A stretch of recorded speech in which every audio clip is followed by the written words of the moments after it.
So this is a video. I just wanted to show how the company I work at, Paradowski, we've created a tool called ZenCompress, and it'll let you export GLTF files from scenes and compress those textures using KTX2, either ETC1S or UASTC compression, which is a GPU-based compression that will make the textures you use smaller in video memory and let you basically cram more images into your WebXR stuff.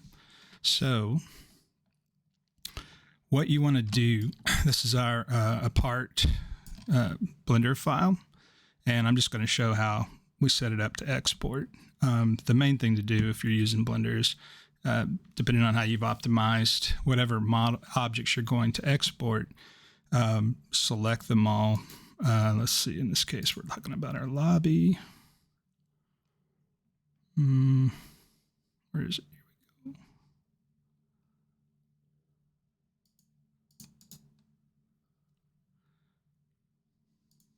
Yeah. All right, so I've selected this lobby for export. You just want to select all the objects that you want to export. In this case, the reason that I'm only exporting some of them is they share a light map. So I've got a bunch of materials, but they all share the same light map. And, you know, they could also be joined together and optimized further that way. But for the purposes of this demo, I want to show how we can have all these different textures and then compress them using various formats depending on what's appropriate. So like for light maps, because they kind of, you don't want to see compression artifacts, which GPU compression can have a lot of, because of all these gradients, smooth gradients and things that you'll see in your light map. You want to use a UASTC format for those, because ETC1S will end up doing like macro blocking and things like that. Things like text or kind of more natural textures like wood grain or something like that, you can probably get away with ETC1S, which is a much more compressed format. So mainly just select whatever you're wanting to export. When you go to your export, you'll be doing a GLTF 2.0, but we're not going to export these as a GLB file. The way to set it up is to make sure that you export them as a GLTF, separate GLTF plus bin plus textures, because we're going to access this GLTF file and then be compressing these textures separately. This is the same thing that you would do if you wanted to like have big textures in your Blender file and you wanted to go and scale those in Photoshop after the fact and then re-export.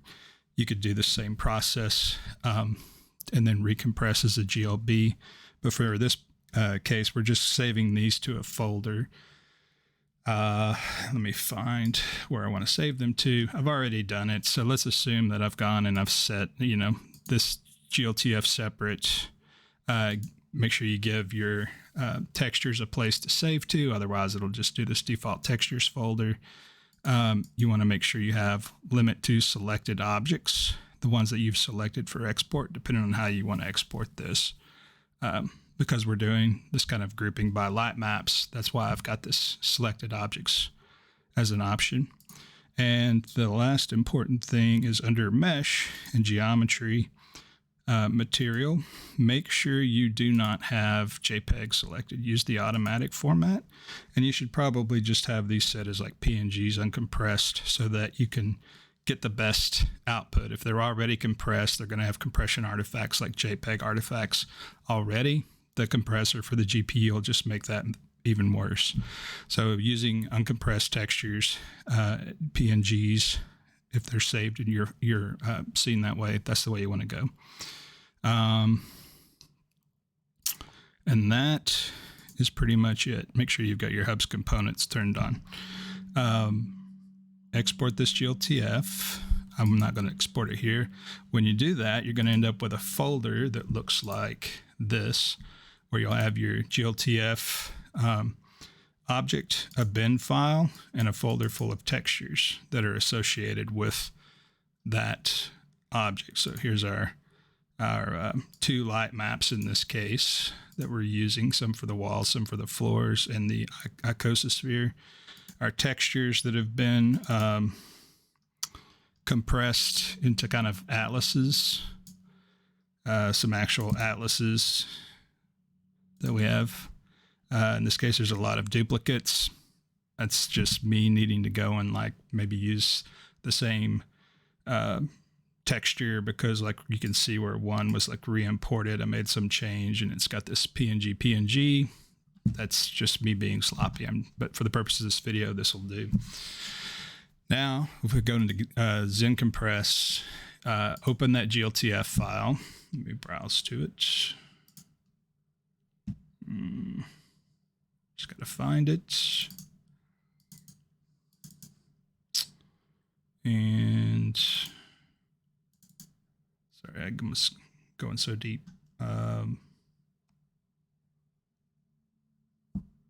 Where's that folder at?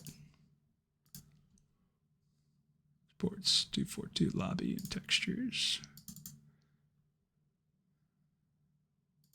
Here we go. And you're going to want to open the GLTF. Select it. Import. Take a sec. Here's the scene. You can see everything that was in that group selection.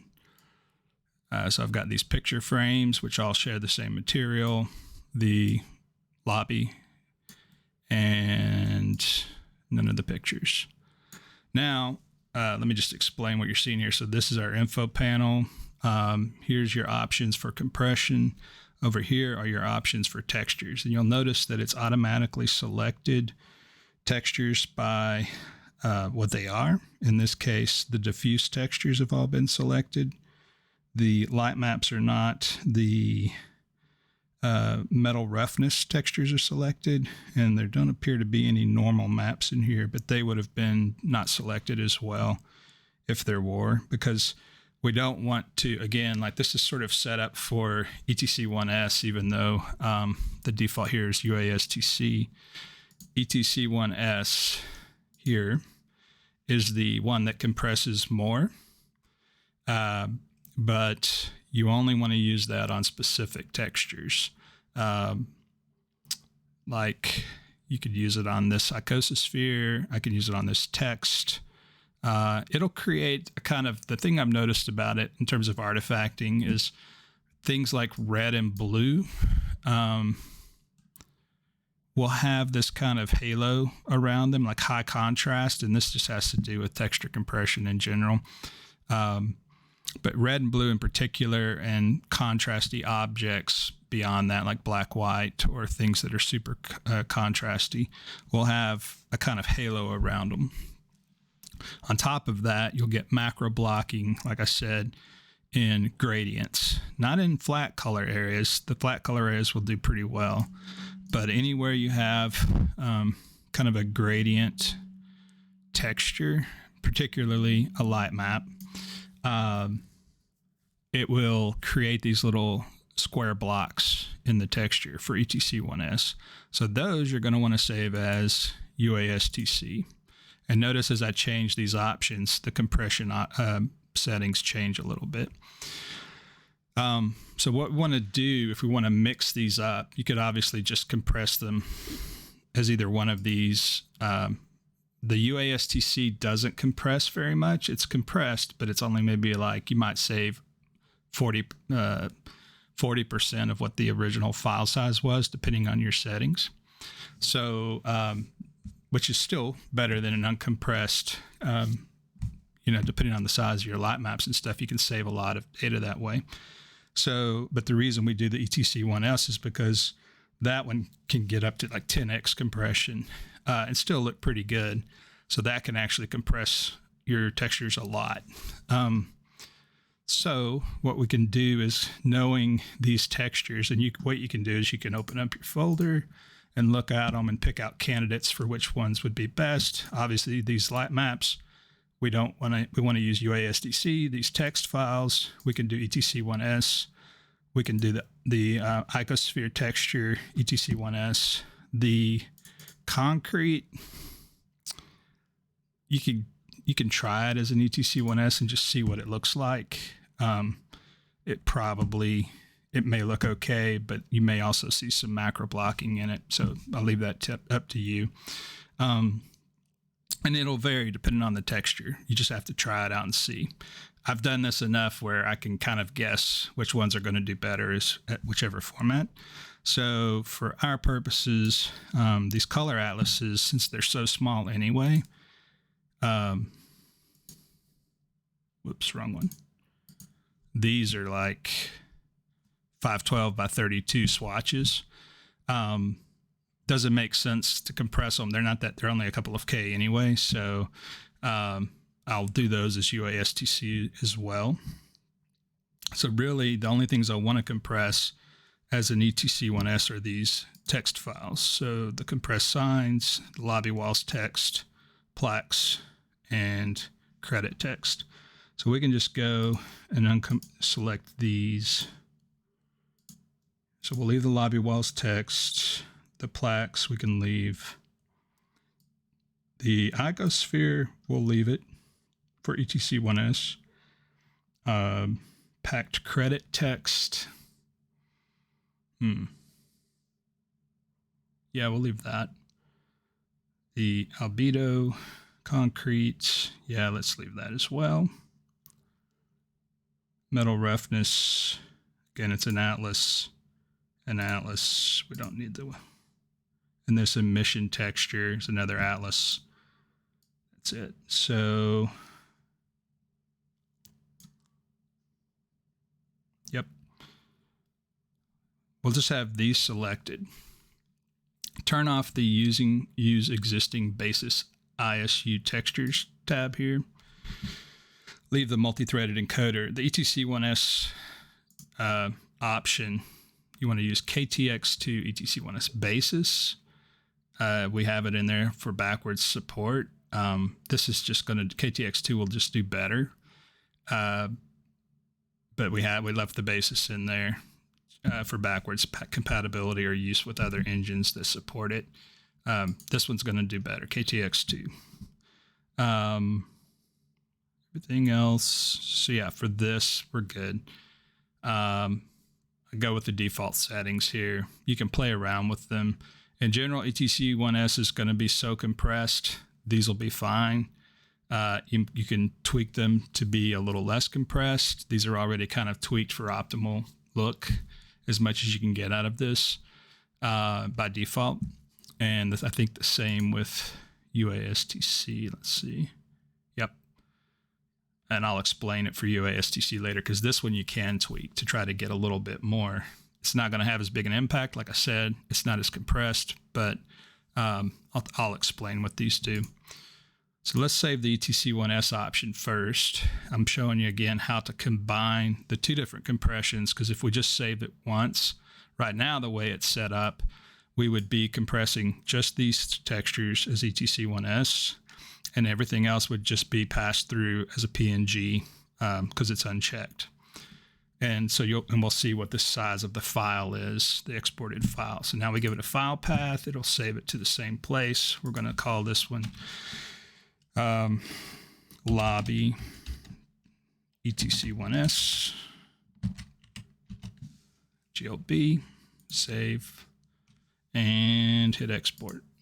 Now it's going and compressing the textures.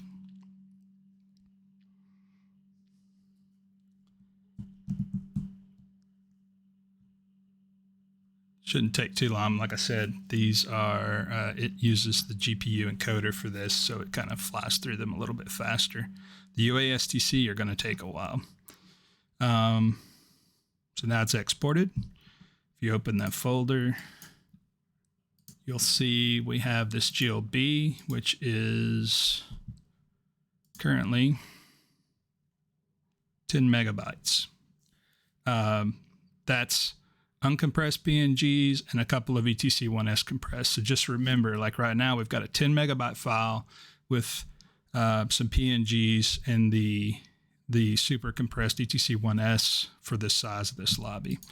Let's try it again. But in this case, now we want to turn on using the existing basis ISU. And what that'll do is it'll force it, if there are let's show what happened here. If you look in the textures file, now you're going to see these KTX2 textures that have showed up next to the ones that we compressed. If those exist in this textures folder with this little tab checked, it will use them, no matter what they are. It'll use those textures. And everything else that's checked, if it doesn't find an existing basis hue texture, it will use whatever format you've selected. So we set this to UASTC now. With that checked, go back, check everything.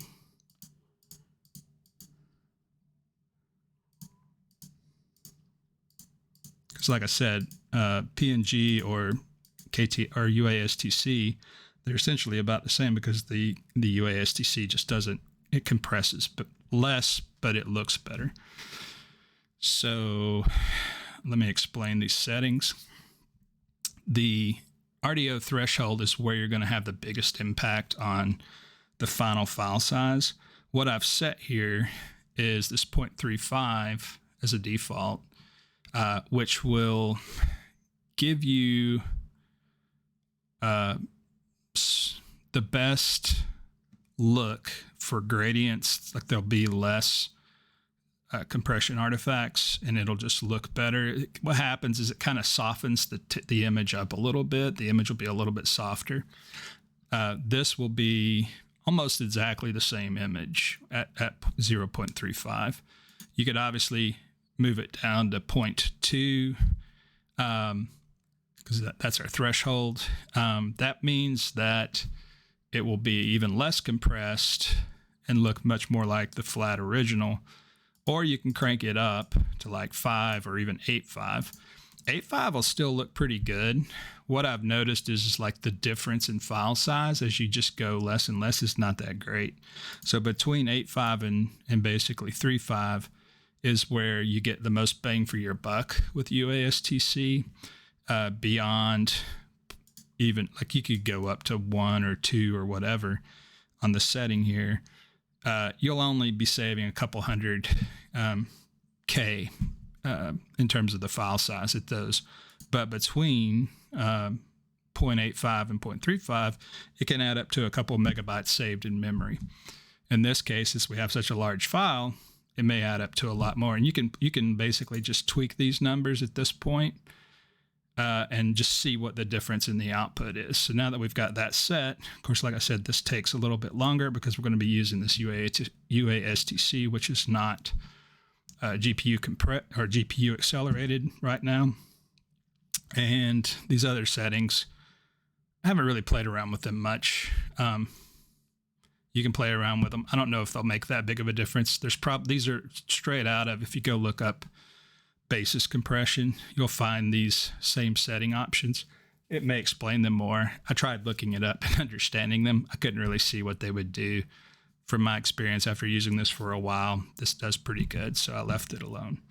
All right, now let's give it a new file name. So in this case, we're going to go with lobby. Let's do lobby mixed, since we'll know it's mixed compression then. So this will be both UTC-1S and UASTC.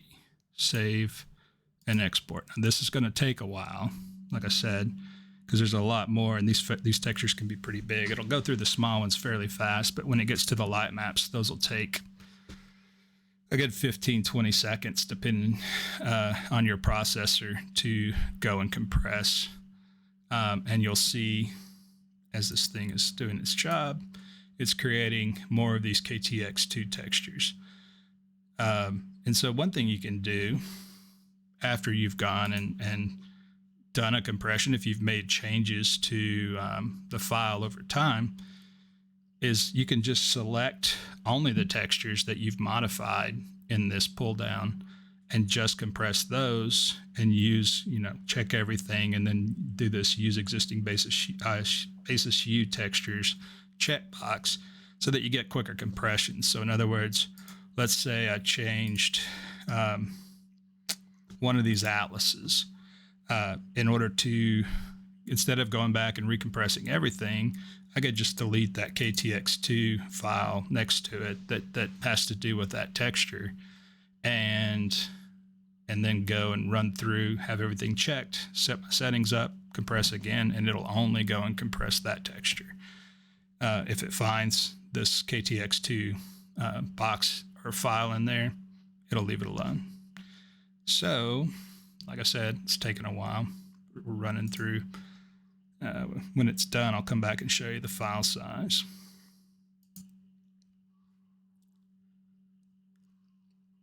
I'm not sure. The other thing to know is, like, we use this we have a modified version of Hubs.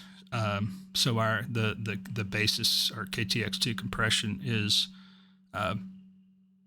built into that version. This may, they may have to modify Hubs to load these textures, but you can use this. 3JS supports it, so that's we're already doing it on a modified version of Hubs.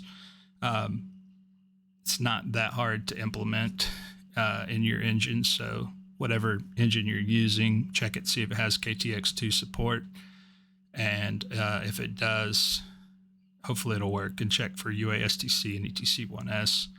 Alternatively, see if it has basis textures support, and you can select those and export that way if it doesn't support the KTX2 container. So, like I said, it takes a while.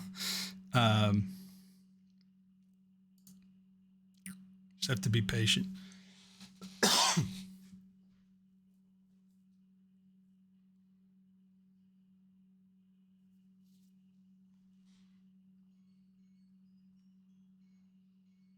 One thing I should say that I do as well, like this texture compression is great, because what you're doing really is, like, these file sizes, when you look at the final file sizes, they won't be necessarily smaller than a JPEG.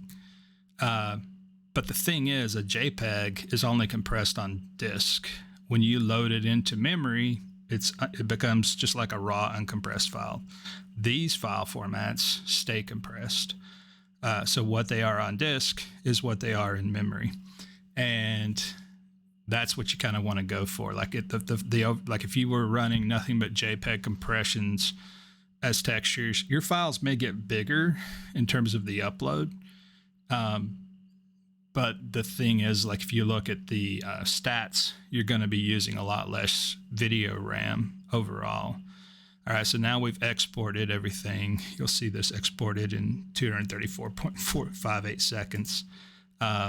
We can go back out and look at the size of our mixed compression file. So remember, this one was 10 megs. This one is 9.89. So it didn't add much more in terms of the compression. Like I said, we're using a less compressed option here for the this 3.35 is not very compressed. That's why we didn't save that much over the PNGs. But for the entire project, we could end up saving a couple of megabytes. We did save, however, like if you look at the total file size for textures, the bin, and the GLTF, which would be our normal binary. So the total file size for all of that was 42 megabytes. So we went from 42 megabytes for this room setup in terms of the file size uncompressed to 10 megabytes to 9.89 megabytes compressed with the UASTC. If you wanted to play around and you're willing to go a little bit more, you could probably get another megabyte or two by setting this 0.35 to like 0.85 or 0.75, something like that. You might save another meg or two in terms of compression for all of these, but you'll probably end up getting some artifacts that you may or may not like, depending. I'll leave that up to you, but that's how you use this tool, is make sure you save as a GLTF with bin and textures, and then open up that GLTF into this, and then just mix and match your compressions however you like, making sure you use this use existing basis hue textures checkbox, depending on what your settings are. And just if you have any questions, post them in the comments, and I'll try to keep up on answering them. And if you have any suggestions for improvements on this, post those in the comments as well, and we'll take them into consideration.